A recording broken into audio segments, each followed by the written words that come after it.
Hello everybody and welcome. It's that time of the week again. Yes, you guessed it. It's time for Spiritual Talk. Tonight we have another great guest and an opportunity to win a free reading. So take a seat and enjoy the show.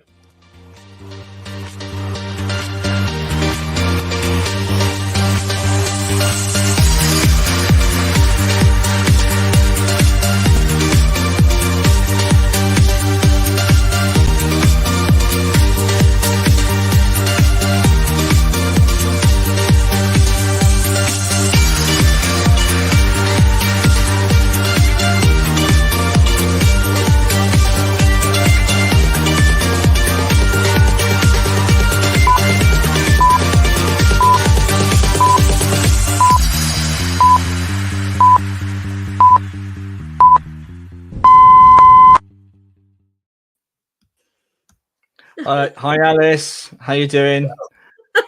It's a magic of technology just crossed over just like that.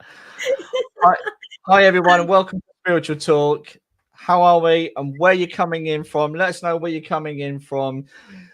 I'm just going to say a quick hello to a few people. We got Serena, we got Lou. Hi Eddie, hi Connie. Everyone's coming in to say hi. We got a Facebook user that's just saying hi. Just put your name in there if we can't see your name. It should say actually.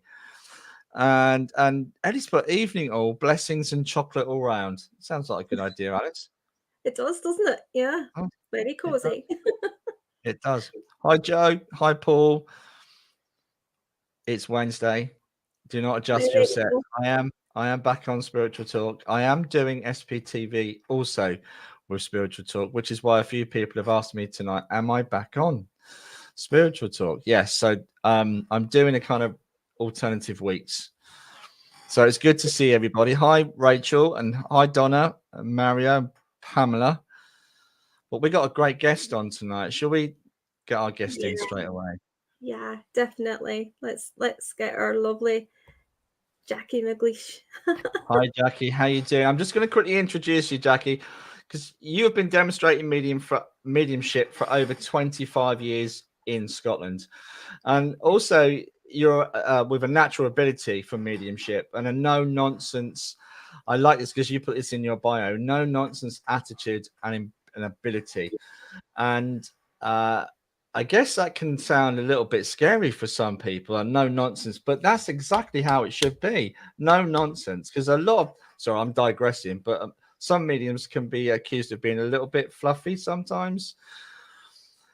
I'm sorry, I've just gone off on track, haven't I? You also hold a CSNU and an OSNU, and you are demonstrating readings and teachings all around the world. You've got a massive bio, by the way, and I've already just touched on it. Welcome to the show. Thank you for coming on. Can you talk a little bit about how it all started for you? Because like you said in your bio, you are a natural medium. You were seeing spirit as a child. Yeah, that's right. Firstly, hello, everyone. Hi, Alice. Hi, Paul. Thank you for the invitation. Yeah, I've been seeing spirit since I was really young. 7 years old is when it started, and then it progressed from there. For me, it's just been a natural progression. I sat in circle for 6 weeks only. Please don't anyone do that. Go and learn. But for me, it's because the ability was already there. I just needed help in understanding how to work with it. Within 6 weeks, that was me and I was off. But again, I wouldn't recommend that. And it is no nonsense. I don't like waffle. I'm a straight talker. And I think that's what's needed in mediumship, but also for mediums and also from teachers. I think there's too many people out there that talk nonsense or talk into something because they make it bigger than what it actually is. And there's no need. We all have an innate psychic ability and we can progress from that. And we should be able to learn from that without the waffle, without the big words. We don't need them. Absolutely. So I'm going to come straight in with a question straight at you, Jacqui. I'm sorry to ask this one straight away. So having that natural ability, I'm trying to think who said this. I'll come to me in a minute. Do you think actually going off and teaching at different institutions, and do you think that affected your mediumship at all? Did it change the way you work? I think it depends on how you adapt that to you. What I would say is learning off others is great, really good.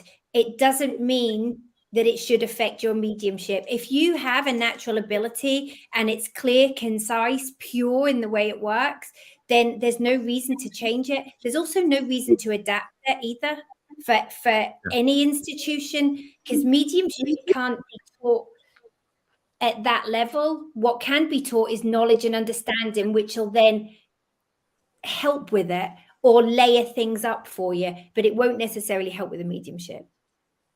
Yeah. Can I ask, Jacqui, I know you're a natural medium, but before you were kind of put onto the platform after 6 weeks, did you go for any formal training after that? No. Or before that? No. No. So you just self-taught yourself then all the way with Spirit World. Is that correct? Well, yeah. I was guided. Most of my learning was on platform. So I was really on churches' platforms, demonstrating charity events and working with the ability. That's how I learn, is working through it. And yes, I have made some mistakes. And what I say to my students now is, you know, I can guide you, teach you how to say yes, no, this is good for you, this isn't good for you. I had nobody backing me up there to be able to say to me, should you be doing that? So I have made mistakes, but I've also learned from them. And that is the path of life. We all make mistakes. It's really good to make mistakes because it's the only way we really, truly learn. That's a great comment from Lou. Yeah, can you see that, ladies? It's good to hear because so many people don't say that, don't acknowledge that. And I think it's part of the learning process to make those mistakes. Absolutely. And I have made plenty, I can assure you. I have a long list. Yeah. That's what I love about you though, Jacqui. You are a straight talker, you're honest, and I'm very much like that as well. Not everybody will like that, but I think it's far better being honest and open and being honest than actually being two-faced and, you know, keep, you know, saying one thing to one person and saying something to another. At least, you know, with you, what you see is what you get. And that's what I like about you. I think for me, I like people that, like me, stand in my own light. I won't stand in anyone else's shade. There's no need to, because I've got enough of that within me and within the problems I've had in my life. I stand in my own light. If people don't like the way I work or the way that I teach, then they don't have to be with me or come and see me.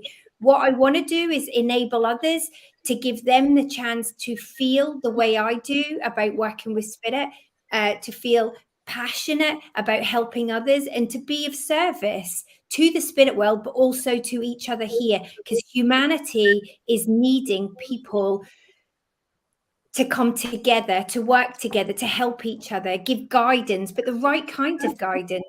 Like I said, I have no formal education. I don't like I can use big words now.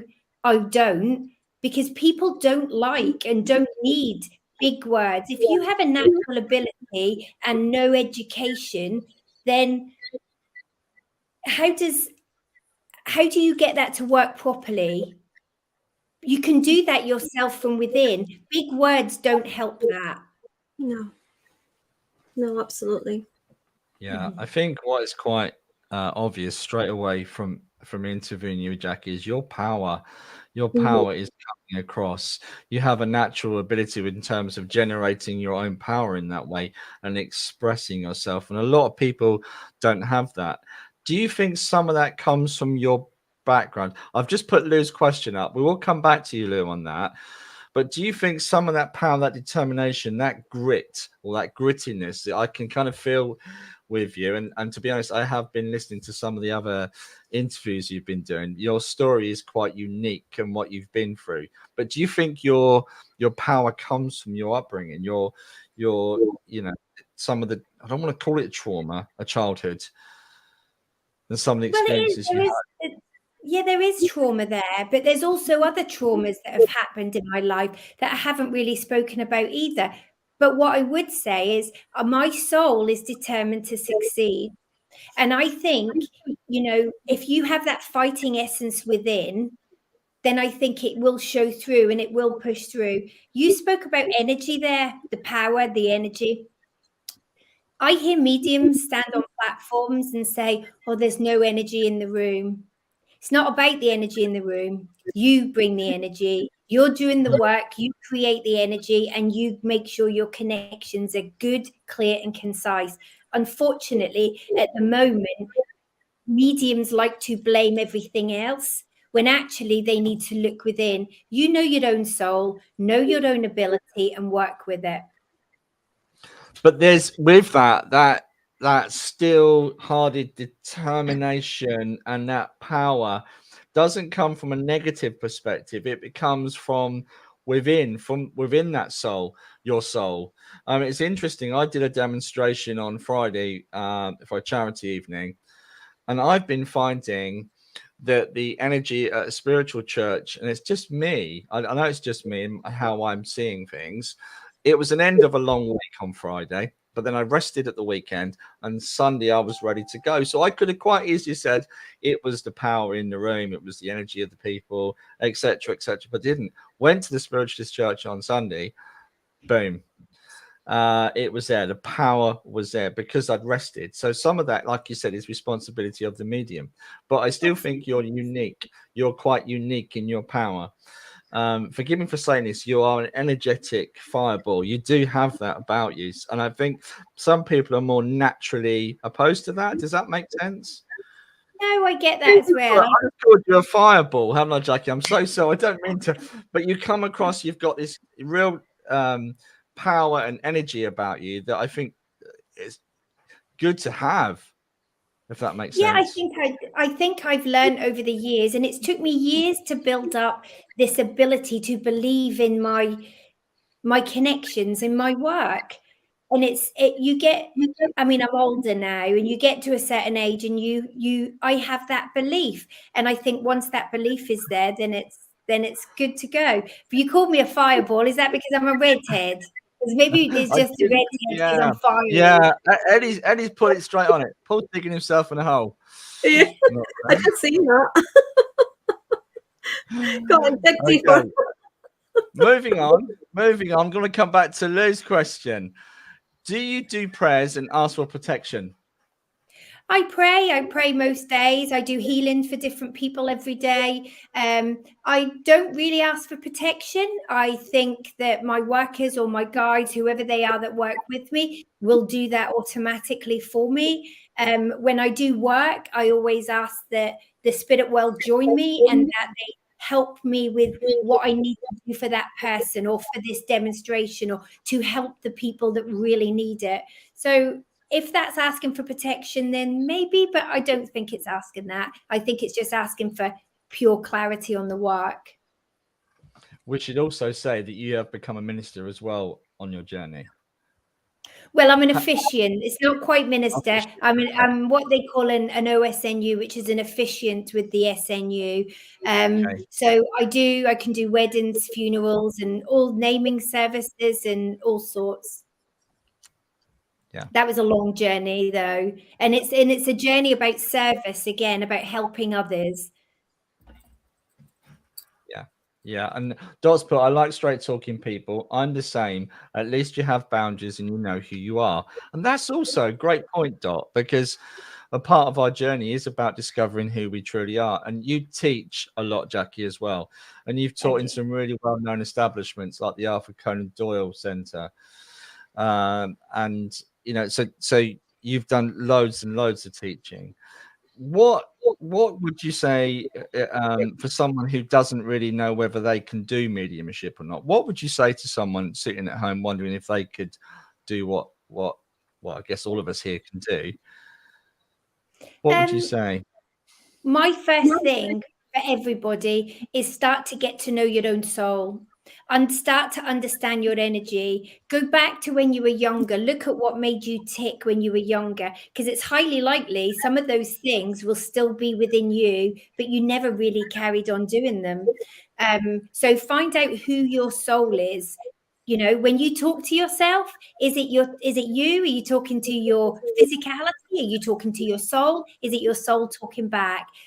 Consider why the questions keep coming up, why you make mistakes in life, and why do you keep repeating the same one? Is it because you're not learning?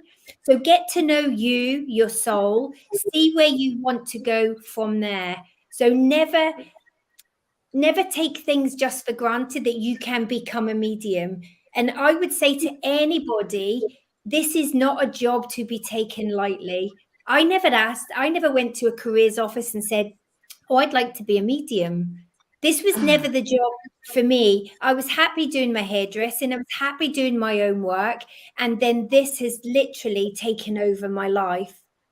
But I love seeing people start to get to know themselves, understand not only their own soul, their psychic abilities, and then develop that from there into mediumistic capabilities. They might never stand on a platform because this is not for everybody. But if you know that you have it, you can always tap into it. You can learn from it and get something out of it. Yeah. Yeah, absolutely. Yeah. Yeah. So I'm just sorry, I'm backtracking because so many people are saying stuff and I keep missing people. So I'm sorry if you're asking questions. I'm trying to keep up with the thread. But yeah. So in terms of your connection and how it works, and it's something we've been asking a lot of mediums, how do you connect to the spirit world? Do you have your own unique way? How do you connect to spirit? I learn very early on to switch on and off, because I find that, as you said earlier, I'm a fireball. I'm not going to drop this now. My energy speeds up when I work, and I use this really kind of high energy level when I'm working. So I have to switch this off and go back to my normal self. I hope that makes sense. So I make my frequency higher when I work.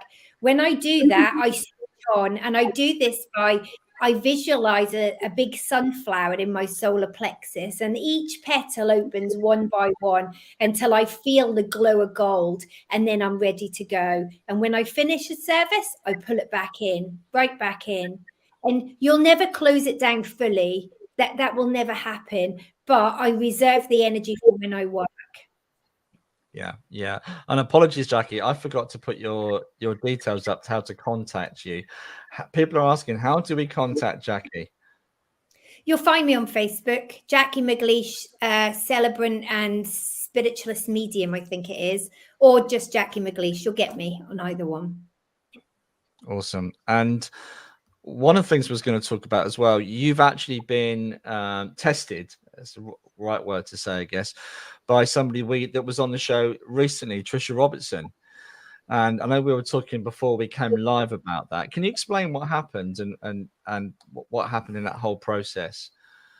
Well, I've done a lot of work for the Scottish Society of Psychical Research, and over the years they test you on different things. I was tested with, it was a triple blind experiment with America, where I was to do a sitting on Skype with somebody that I'd never met before. They couldn't see my face. I couldn't see their face. I didn't know anything about them. They knew nothing about me. We used false names, so nobody knew anything. And then the information that was taken was verified by the sitter. So there was no information coming back. It literally was yes, no, yes, no. When they verified the information, my accuracy was, I think it's 86% or around about that, which Tricia is a straight talker just like me. And she said that's excellent, Jacqui. It's very, very good. But I was still annoyed that I didn't hit the 90% mark. But I think that's part of me needing to feel like I've done a really good job. I think that's down to my personal, my personal confidence in me. I can understand that. Yeah, I can understand that. Yeah. What's your thoughts, Jacqui, on ghosts? Because we work with spirit world and we work with love, but you do get people that will say to you, you know, well, do you know, is it not scary? You know, it's obviously it's not, because I wouldn't be doing it if it was. But people will say to you, is it not scary? And how do you know you're not going to get haunted? You know, and I try to answer that question the best I possibly can. But what would your answer be to that? Do I think that there's paranormal activity out there? Yes, I do. But I think some of it can be manifested from ourselves. I think there's many different ways of it being manifested. For instance, sleep deprivation can make you have hallucinations. Also, if you're having mental health problems, and this isn't everybody, because I think it's sometimes in life everybody has mental health problems at some point. But there's some types of mental health problems that can create a frequency and an energy, and you can create something from that. But on the other side of that, I still do believe that there is paranormal activity out there, and some of it cannot be explained. If you're looking at from the perspective of like the Society of Psychical Research, for instance, you have to validate things. I get many photographs sent to me. I get many orbs sent to me. And some orbs I go, yeah, well, I can understand why they can think that. Other orbs, you can get reflections off light bulbs, halogen lights. You can get dust particles. So you have to rule things out. Don't just take everything as it is what it is. Look at where it came from, what's behind it, how the picture was taken, was there any shadows? You've got to look at everything. But yes, I do believe there is paranormal activity, and some of it you cannot explain. You just can't. Yeah, I believe there is paranormal activity as well. But there is people that will say, you know, well, you know, how, you know, it's ghosts, and you know, you're working with ghosts, and I'm like, no, I'm not working with ghosts. I'm working with the love of spirit world, and it's to prove there is everlasting life and there is no death. But then you will get other scenarios where people say, well, I lived in a haunted house and we had this, that, the next thing. So how do you know that you're working with that love? You know, it's hard to explain to somebody though, because you know you are. But I'm not saying I don't believe there is paranormal activity in houses, because there's houses that has got so much history from the past. But I just wondered what your answer would have been to that as well. Well, what we do is we do this with love. We do this with compassion and with care. What you need to remember, if somebody does live in a haunted house, and that can well be the case, you also have to take into account their state of mental health at that point. You can turn something into a negativity by the way you manifest it. So you have to be really, really careful. So I think there's a balanced approach there. What I would say is, if you have a haunted house and you're having problems, contact somebody who can help. Get the investigators in, get the right people in, and get it looked at. Don't just assume it's something negative. It could be your loved one coming to say hello. Yes, right. That's right. Absolutely. And so many people have experiences that can put them off working or connecting to spirit world, that fear can come into play. How do we balance that out as for people that are beginning their journey? Is there something you could recommend? Because I personally believe everything comes through with love. Yeah, but I think on our spiritual journeys, not everything is love, is it? No. You go on these spiritual journeys and we meet people that are spiritual, but not everybody's lovey-dovey and nice. You get many people within the spiritual community where ego comes in or negativity comes in, and everybody's felt it in different places all over. I think what you have to do, again, I'm going to go back to standing in your own light. if there's negativity around you, you can allow that in, or you can choose not to. And it's how you do that. It's how you feed it. If you feed it, it'll grow within you. Yeah. Lou's put, why do you think some people experience deja vu? It could be a precognitive thought process that you've had within your soul, which is why it feels right, or it feels like it's been there before. It could be reincarnation, but there's no evidence to validate that. Doesn't mean it isn't there. There's well, that's what I would put it down to, either one of those two things, but it could be something else that I don't know of. Can we talk a little bit about guides? Because everybody in the mediumship world, and especially on the beginning of our journey, people kind of focus more on their guides than actually themselves, I believe, and it can be a bit of a distraction. How are you aware of your guides and your guidance? I'm aware of energy. I think there's a difference. Now, again, this is where people will probably disagree with this, and you can disagree. It doesn't bother me. We all have our own opinion. I think when you start mediumship work or any kind of soul work, people expect you to know who your guide is. That's a human thing. For us to have a visual, for us to have a name, or whoever they were, where they lived, whatever, that's a human thing. You should know your guide by their vibration when they step in, which is why it's super important to know your own vibration, because you'll know when changes are coming and when these different workers step in around you. Now, I've done this. I'm now going into my 3rd decade of mediumship, and I do not know a face, a name, or who works with me. I don't need to. I know their energy when they stand with me, and it's worked. So why do I need to question it? Yeah. I'm exactly the same, Jacqui. I don't know who my guides are. I just know I've got spirit world with me. Yeah. It's important. And how do you feel about? And I watched a podcast that you did recently, and there was a lovely lady on there, said about filtering. How do you filter some of the information you get? Now, a lot of people are taught to give what you get. Don't hold it back, just give it. But when it's inappropriate, how do you do it? For me, it's about how you present it or frame it.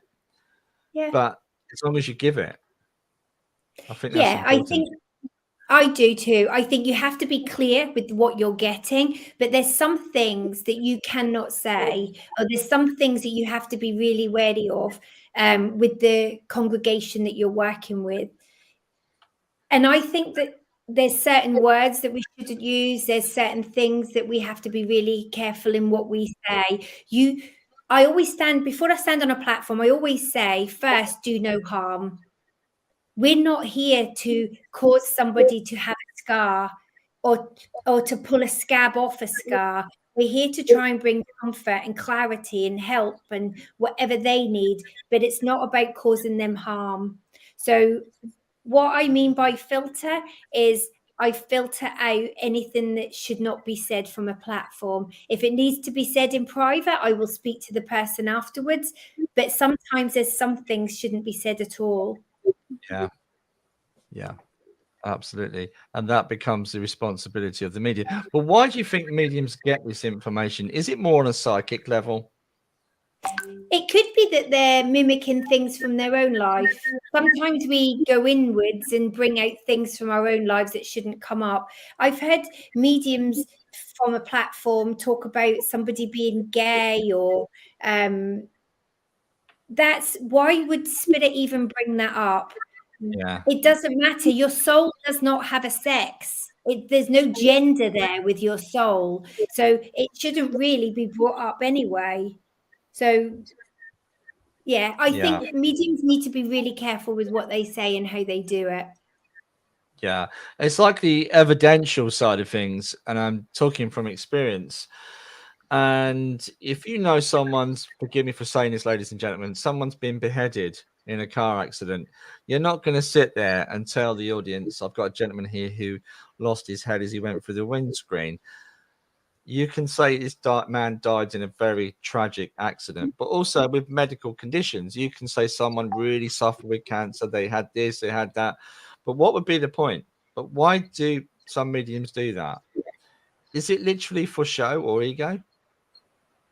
Sometimes it can be the soul needing to clarify their passing. Some people only know certain things. Some family members only know certain things. So it could be that that's how they're validating their life. They're saying how they died. So only that family would know. I've dealt with a lot of tragic deaths. Some have been horrific, and families come to me because of the clarity that I give them. And I had a lady, and I gave information to her about her daughter's passing, and she said to me, nobody knew that apart from me. It was in the inquest report. She said, and I wouldn't let the rest of the family see it. She said, but I would not have known that. I would not have known that was 100% my daughter unless you said that. Sometimes it's needed, sometimes it isn't. And you have to be personally responsible when you stand on that platform. Yeah. Have you ever had anything that's made you question, or not question, but go, oh, take a double take? How about you, Alice, as well, for you as well? Have you ever been in that position where you felt it was such a difficult thing you were talking about, you had a double take? I spoke to a gentleman one night while I was doing an event, and all I kept seeing was helicopter blades. And I said to him, I've got these helicopter blades. And then all I saw as the helicopter went down was an explosion. And I spoke of it quite clearly of what was happening, because I didn't know I was going to him at that point. And he put his hand up and he said, that's for me. And I went, okay. And I carried on. It turned out the gentleman, that helicopter that went down was in Afghanistan, and there was people he was with in the forces that died, but they validated their passing to him, which he needed because he was really suffering from PTSD because they passed and he didn't. Yeah. How about you, Alice?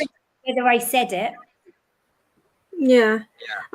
Well, one recalls to me, it was quite a tragic circumstance of a young lad passing, and I came out with some of the information, but I didn't go right into it all because we were in a public demonstration, but I said enough for the lady to understand.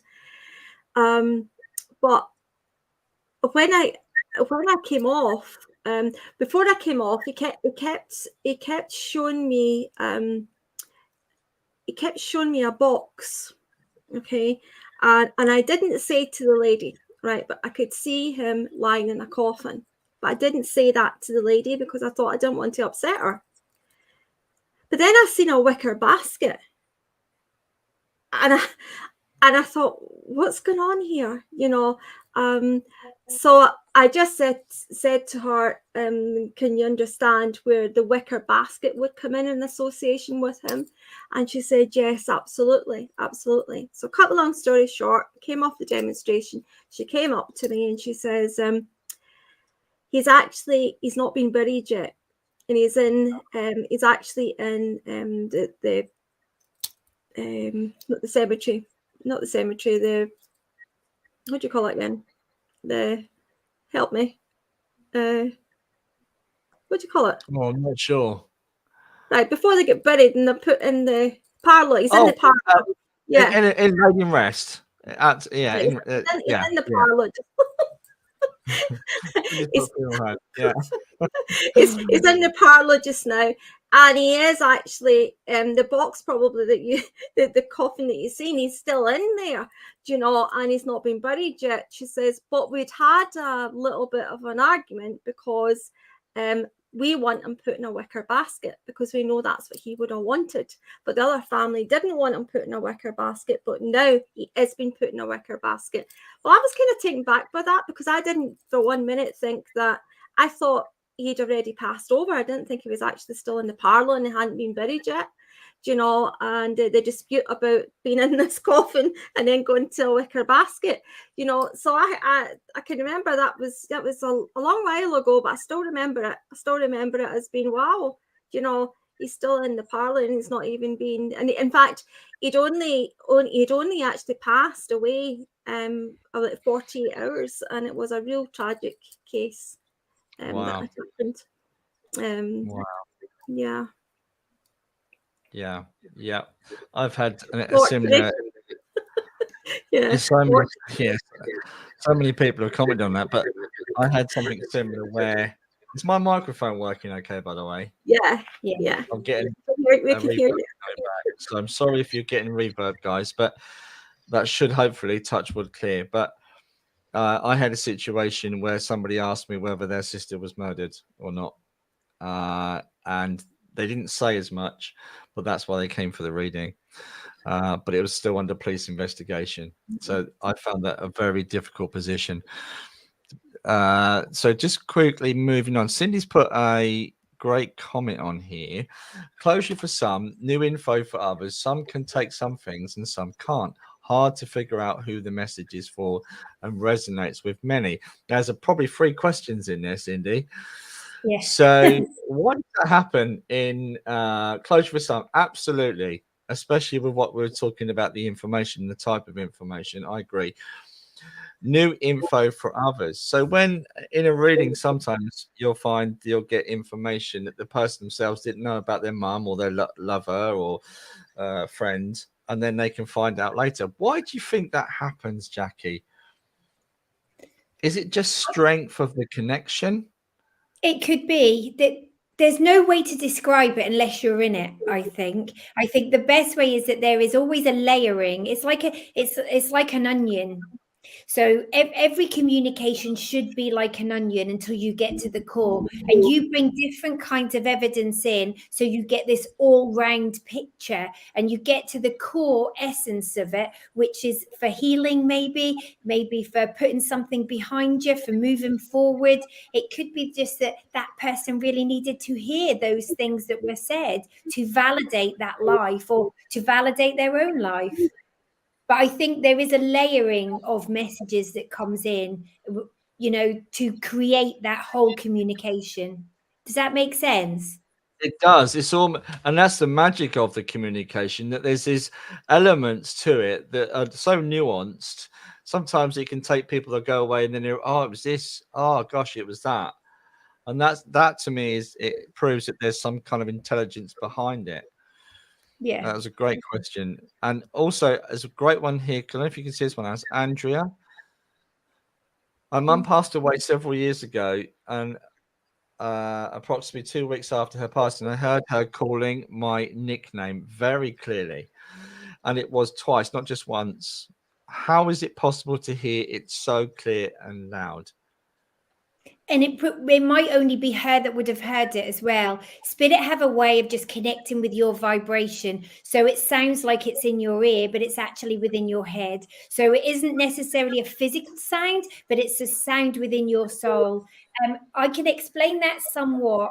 I used to teach this little group, and we used to do a lot of physical mediumship. And we had a trumpet circle one night.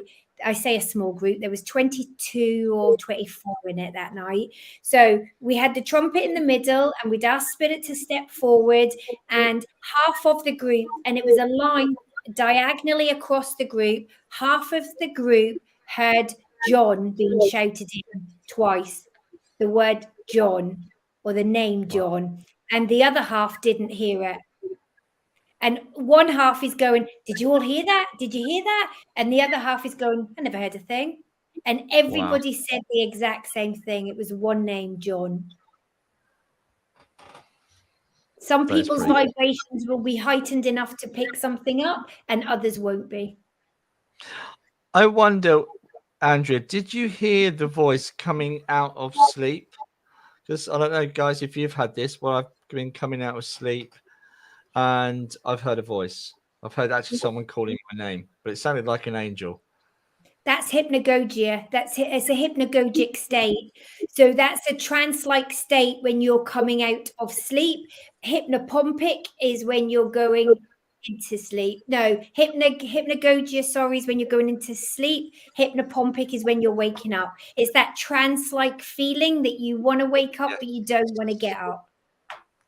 Yeah. So what would you say the voice was? Just part of my imagination?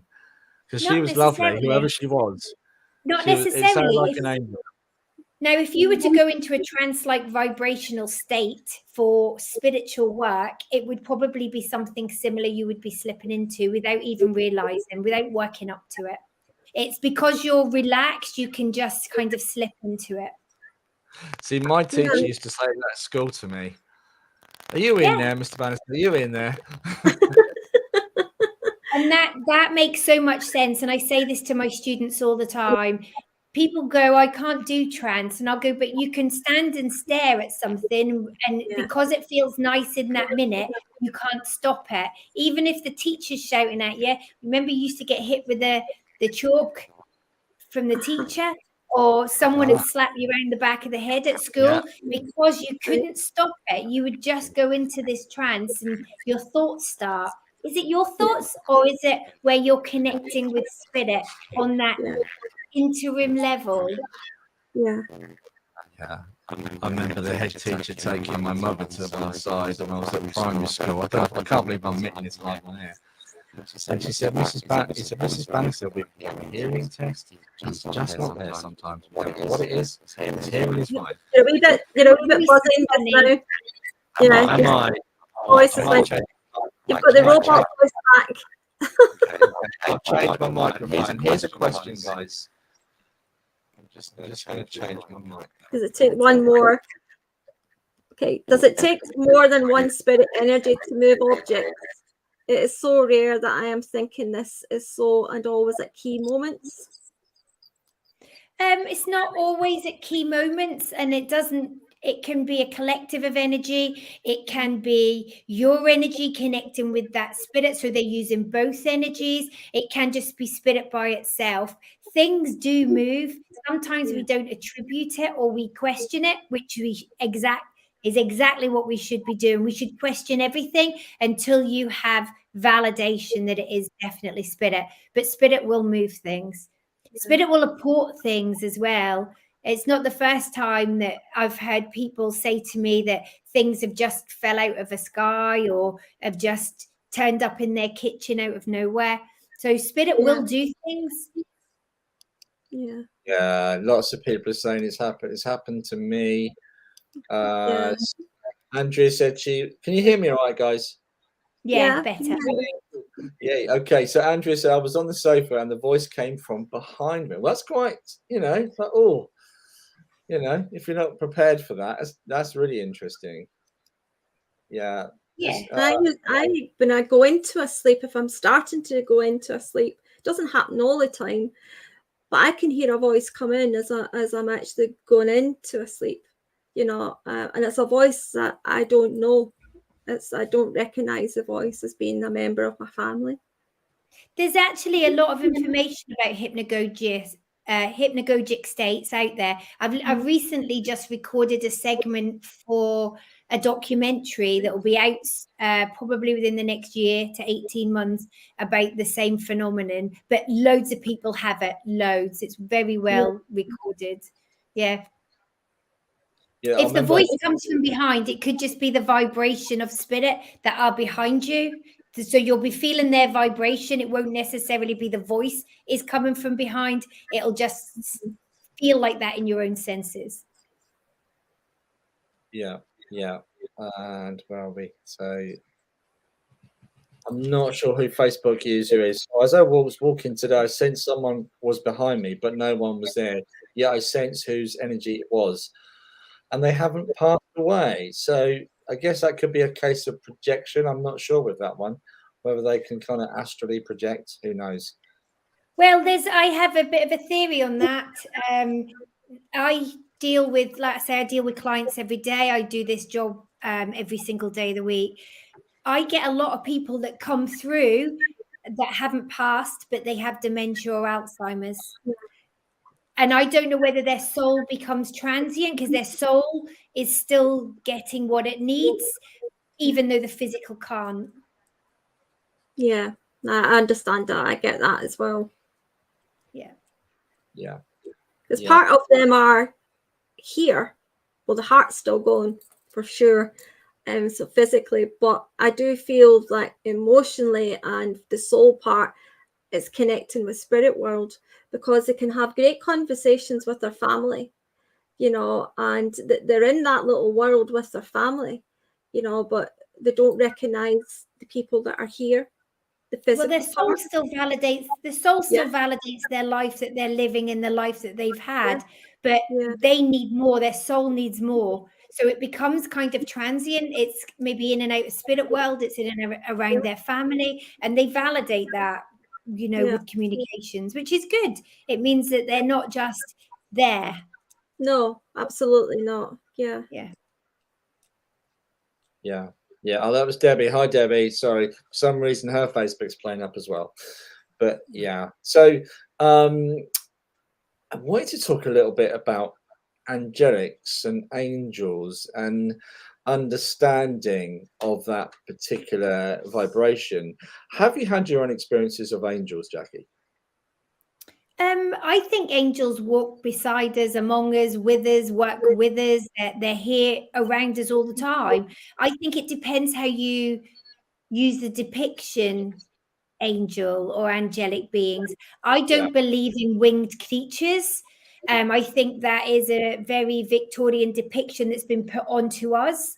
So when you say angel, you automatically see these wings, and that's what you see. But actually, I think spirit, souls, people that have connected with us, friends, they can all be angels. We can also be angels to someone else if they need that right care, right love. If we can give that at that point in their life, doesn't mean it's forever. It might only be for a year, a week, a day, but you can also be that angelic being. It doesn't mean I've got wings. I certainly don't have wings. It can be someone you don't know as well, someone that just speaks to you out the blue, but you actually had to hear those words that day. You know, it can be anybody. It can be anybody. It could be your dog. Yeah, that's true. Because I can honestly say my dog is definitely one of my besties, if not the bestie, because he listens to me, he doesn't judge me, and he supports me, and he looks at me like I want a biscuit all the time. The only thing with that, though, when you have a relationship with an animal and all the things you tell them your innermost secrets, and you do wonder sometimes what they're thinking. And if one day they could speak, they'd probably just turn around and ask for better food, actually. Yeah, probably. I don't know. I think, you know, I can understand where you're coming from with that, Jacqui, because I am very much like that with Mia, and I feel that she's definitely an angel here. She's definitely been sent from spirit world, because she definitely has this soul to soul connection with me. That dog knows me inside out. You know, definitely. And I think it's horses for courses. So some people will love dogs, some people will love cats, some people are drawn to certain things. A lot of cats don't like me for some strange reason. My daughter says it's because I'm the guardian of the underworld, but she is kidding when she says that. But some cats, I think some cats can sense. They have a different kind of sixth sense, and I think cats can sense when you have a psychic and a spiritual connection. Yeah, because they are very psychic cats, aren't they? They are very psychic. Well, you can see them being wary. Yeah, A lot of people are saying, well, I was in hospital and I saw wings towards the ceiling. What do you believe in? What do you believe in what you say? I do believe in what you say.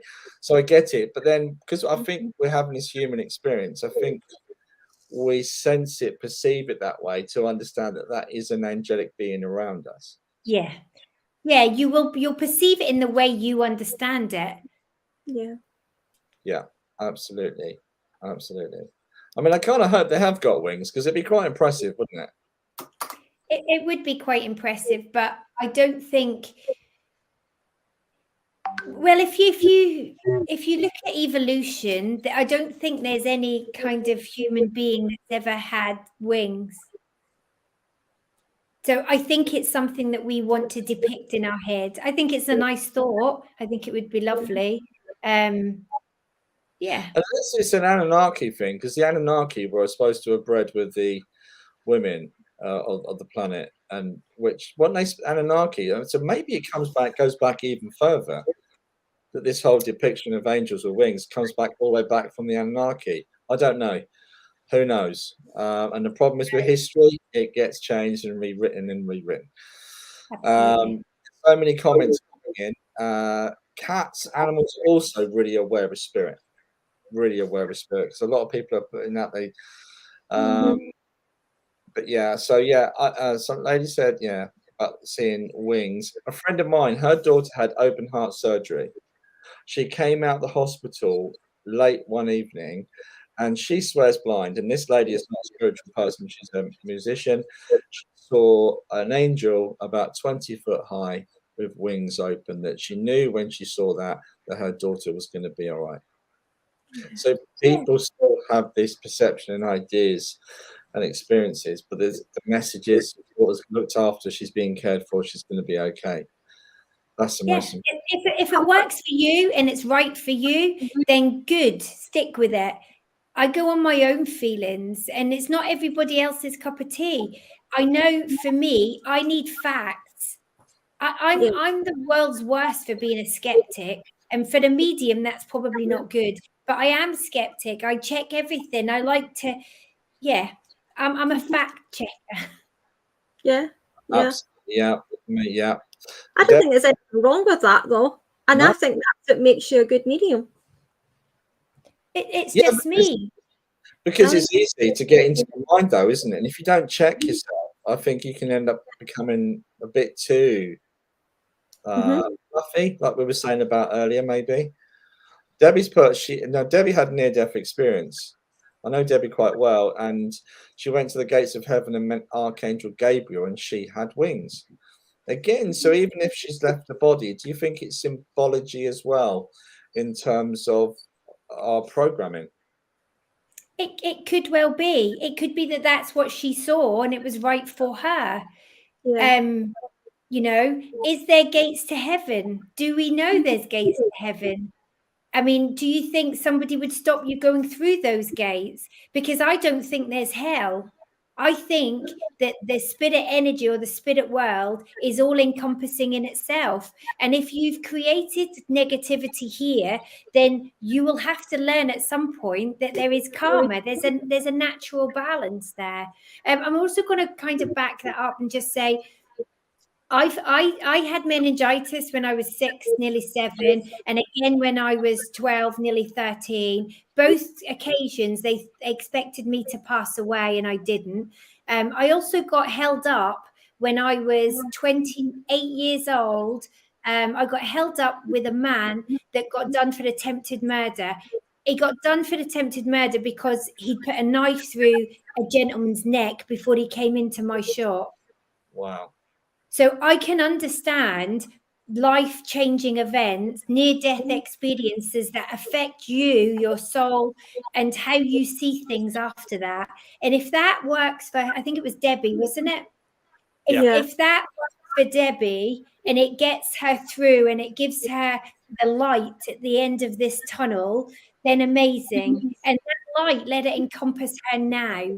Use that light. Don't see it as the end. Use it as now. And that's coming back to what you said earlier. Deb has put a comment on here. My son was facing life-saving surgery when my granddad's spirit made his first appearance. I mean, how beautiful is that? Who's to say he wasn't an angel? But whatever, the message was beautiful. Yeah.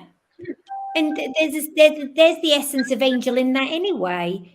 You don't have to have wings for that, but you don't have to have a physical either. And I think that's what we accept wings on an angel, but we don't accept the physical on a spirit.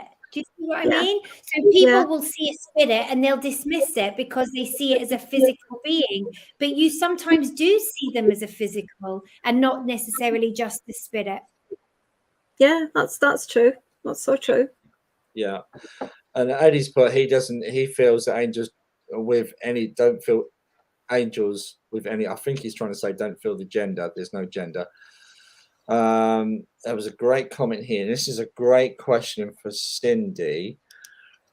How come some don't get connection if a loved one passed and then it doesn't reach out? So yeah, why is it? Because my dad's mum, I think once she's come in, and I was on a training course and another medium brought her in, but she's never ever come in. What is that? Why is it that certain loved ones don't come in? Just maybe they're not ready to talk. It could be they're not ready to talk. They don't have anything else to say. Maybe they're happy with where they are and there's no need for them to validate this. There can be many, many reasons. I think we look into it too much. I also think that sometimes we try and get too much out of something. And it's not dial up. If somebody says that they, see if somebody says, yeah, I'd like to speak to my dad. Well, straight away, they know 50% of that communication. It shouldn't be dial up. That should not be allowed. It should be a natural for spirit to come and want to talk to you when they're ready, when the time's right. It could be that you're not ready to hear from them. Many reasons. Or you just didn't have that relationship. But then some people I know that are dying to hear from a loved one, would love to hear from a certain loved one, but they don't ever seem to. Or you get those that go to a demonstration and they'll say, oh, do you know, I never get a message. I never ever get a message. Is it literally that they've already created that energy? Okay, well, I'm going to add something to this. So I sometimes get what I call a hook in. So sometimes you'll get a grandparent that will come through before they bring the parent through. And it's because their energy's stronger. It's been in spirit longer. There's a better connection from them that comes, and then it'll kind of pass down. So sometimes I'll get what I call a hook in. So that spirit hook in will bring others in off it. Yeah. And to validate that. But some people won't accept the hook in to start with. I would love to ask this question. I do know someone who has been to mediums for a long while, but they can't get a connection with her at all. They can't bring anyone in from spirit world. They've got no connection with her at all. And anything they do say is just a load of nonsense. None of it is right. Is that what she says? Is that her interpretation of it? Yeah, well, it's fact. It's fact. She's even had mediums say, I'm so sorry, but I just can't read you. And it upsets her because she does have loved ones in spirit world, and she would love to hear from them. Yeah, I get that, but it is a three-way connection. So you have to be open to this. What she's maybe doing is saying she's open, but actually closing her energy down. It could also be that she's not ready to hear. And if you've got that hook in, that she might not have known. She might never have known the first person that comes through. If you dismiss that, the others will pull back. Yeah. So that's what I thought. I thought that. I think there's a barrier there of a little bit of fear. I want it, but I don't want it. Yeah. I think it's that as well. Yeah. You also want to you put something to me, Jacqui, what you've explained about the hooking. You are the first medium that's ever said about hooking. I am really aware that when someone hasn't passed that long, someone else will come in to help that person come in. Yeah. And I've never heard it. Yeah. So thank you for that, because I thought, well, maybe it's just my interpretation of that. But someone else, I think someone has said, it says Facebook user, sorry guys, some spirits will not come through a medium because they don't like the medium. I think it might be the other way. I wouldn't agree with that. What I would say is that the spirit might not connect with the energy of the medium. They might not feel the same vibration of it. So not necessarily they don't like them. It might just be the vibration. Remember, if you are very private in this life, there's things that you won't say on a public platform either. Right. So why wouldn't you be as guarded as a soul? I'm guarded as a soul. I'm very honest, but I am still guarded with my energy. Yeah, my picture keeps flickering, so I'm so sorry, guys, if you lose me. I don't know what's going on. I've got some technical issues. Yeah, there was another one I just missed. Also, can a person be blocked so no connections can be? Is that possible? I think you block yourself. I don't necessarily think you can block somebody. I think we either allow something in or we don't, but I wouldn't necessarily call it blocking. I think we can block others working with us. Yeah. We can become very guarded. Yeah. And if you've been hurt in life, how many of us have been hurt in this life? By many different factors, and brick by brick you build this wall up that protects you. Sometimes it's hard to bring it down and be honest about your own soul and where you are and your connections. So I'm going to ask you a question. I kind of want to change it to what I normally ask people, what next? But when people remember you, Jacqui, what would you like to be remembered for? And I mean in terms of your mediumship and what you've done. Probably consistency. Consistency. No, it's probably consistency. I very rarely let a church down. It's very rare that I'm sick, or even if I am sick, I still try and go along. I feel like I have really tried to be consistent in my approach, the way I try and help people, the way I try and help students, and the way I'm reliable. So I think I would probably say I hope I've been consistent for everybody over the decades that I've done this. And I hope I am in the future. I just need to slow down a little bit and do a little bit less, I think. I want to just be a granny. I want to enjoy my grandchildren. What's coming up for you, Jacqui? And what's coming up for you for the rest of the year? I'm over in Germany working in August. I've got a couple of different things coming up in Canada online. If anybody's interested, they can go to Eternity Connection and find out about that. I'm at home. I've got a lot of stuff at home. I've got my mentorships back on. I'm running an online development group as well this year. Just busy really with work, and obviously doing the readings and funerals, weddings, different services in between. So always busy. And watching my grandchildren. What does a mentorship entail? People have kind of, their ears are pricked up and probably want to ask us, what does a mentorship entail for you? What do you give people for that? My mentorship is very personal. It's a very small group. I don't extend it hugely because I think it's important for students to have time with me.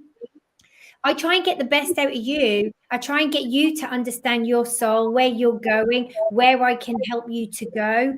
And a lot of the time, my students I've got loads of students that are actually out working now, that are in many different churches, many venues, working online. And for me, it's watching them grow. And I'm still in contact with every single one of them. We all bounce off each other. If we need help, we can ask for it. And for me, it's watching other people with their progression and me having a hand in that and helping them, teaching them to say no where I didn't. Yeah, gosh, that is always a hard one, though. And again, you discussed this the other night on a different podcast. Saying no and finding those boundaries within that can be so difficult when we generally want to help people. Yeah, when you're compassionate, when you care, and when I get a phone call at 3 a.m. from somebody saying, please, Jacqui, I'm desperate, you have to have boundaries. I've learned you have to be able to say, look, I'm really sorry. I can't do that just now. I will try and help you when I can. And I always do try and say, if I could, I would. If I can, I will. I will try. But you can't always do it. You have to remember, we're having a human experience. Mhm. We need to also be fulfilling our own potential. And like I said earlier, my grandchildren are really important. I want to see them. I want to see my kids. I want to see my husband a lot of the time, and my dog. So there's things I need to do and fit into my life. So there is balance. We have to have balance. Yeah. Jacqui McLeish, thank you so much for giving up your precious time to come in and share your experiences with our audience. We can't thank you enough. Before you go, can you see the comments on the right-hand side? Can I what? Sorry? Comments on the right-hand side. So we offer a free half-hour reading to people. So Alice, myself, or Jennifer will give somebody a free half-hour reading just as a thank you for coming in, sharing, and being a part of our community. And whose turn is it this week, Alice? Is it yours? It's my turn. Yeah. Last week, but I still haven't heard from the person who won. I'm not sure if they realised they've won. So if you're watching tonight, you have won. Do you remember who it was, Alice? No, you need to look back. You missed the opportunity. So I will still honour that, though. If you get in touch, I will do your free half-hour reading. So is there anyone you're drawn to for Alice, Jacqui? I'm going to go to the first person that asked the question at the beginning, Lou Cook. Oh, lovely. That's awesome. Okay. Congratulations. Hey, Lou. If you get in contact with me, either through Alice Psychic Spiritual Medium page or Spark of Light Spiritual Center page, or my email, which is just my name, alicetrevorrow@gmail.com, and I'll get that arranged for you. Congratulations. Brilliant. And we are back next week's Spiritual Talk is the brilliant Charlie Kelly with yourself, Alice, and I believe Jennifer. Yes, Jennifer's going to come on as well. Yeah. So really good news. Thanks again, Jacqui, and we will see you all next week. Don't forget, I'm going to go live into our Zoom room. If you want to come and say hi and hopefully get a message, we'll see you in there. But for now, guys, take care, and we'll see you all next week. Bye. Thank you. Bye. Thanks for asking me. Lovely to hear from everybody and great questions tonight. So thanks very much. Thanks, Jacqui. Bye, everyone. Bye.